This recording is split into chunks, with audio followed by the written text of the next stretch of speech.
Hey, what's up guys? Today's video, I'm going to show you how to enroll with Zelle on Citizens Bank.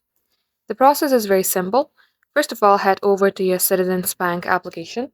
Now, as you do that, get logged into your Citizens Bank account. You will see a page like this.